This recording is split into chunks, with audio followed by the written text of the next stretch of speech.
I've spent a lot of time in public places with people who are drinking out of paper bags.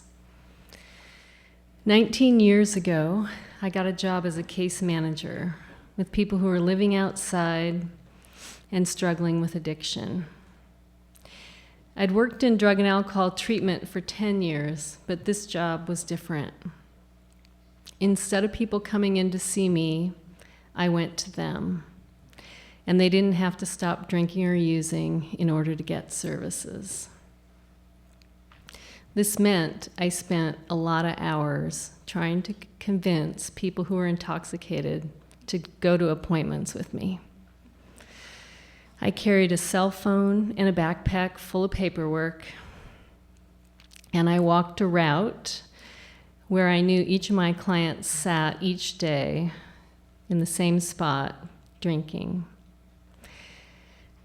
And I'd go find one, and they'd say, "How'd you find me?" And I'd say, "I'm here to take you to your appointment at the Social Security office." And they'd say, "Not today. I'll go tomorrow."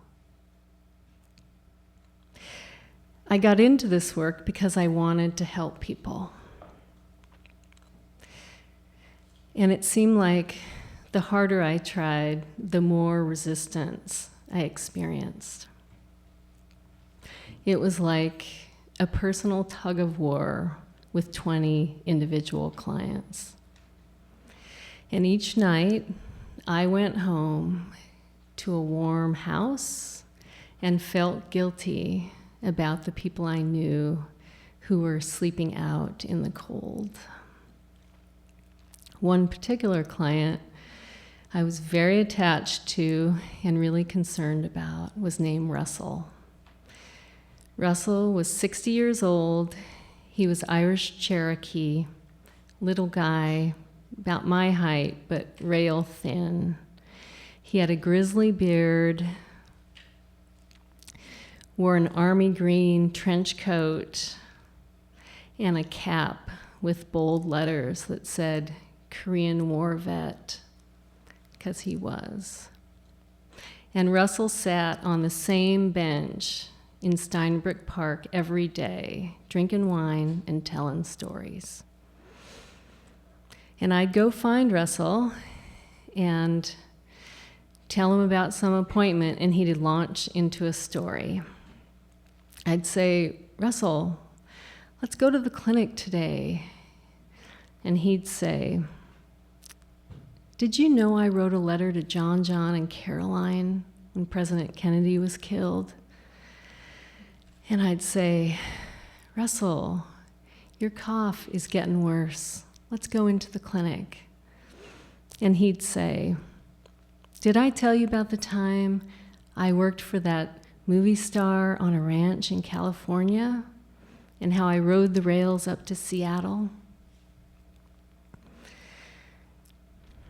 One day, everything came together and there was an apartment ready for Russell.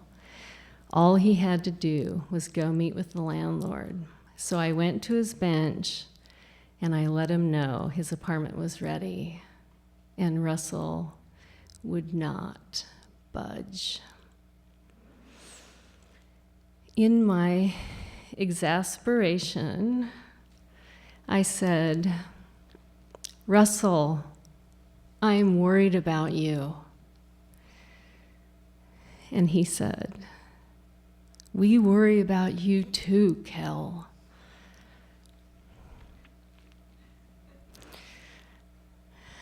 I walked away, but his words rang in my head.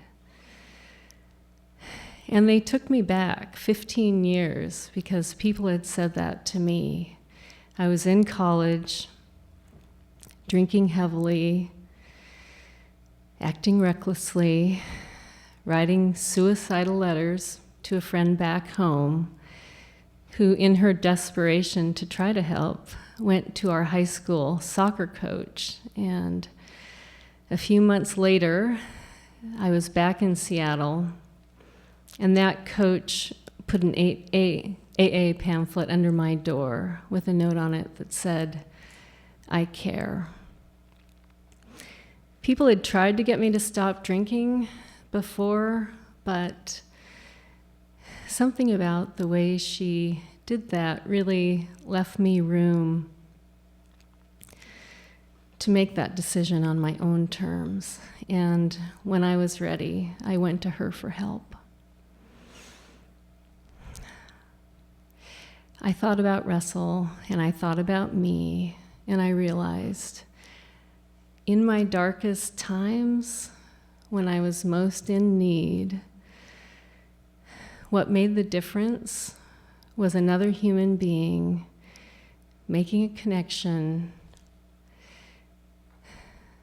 spending time with me as is, without telling me what they thought I should do.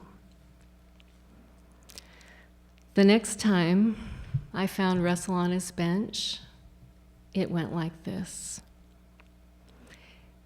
Hey, Russell, I'm so glad to see you today.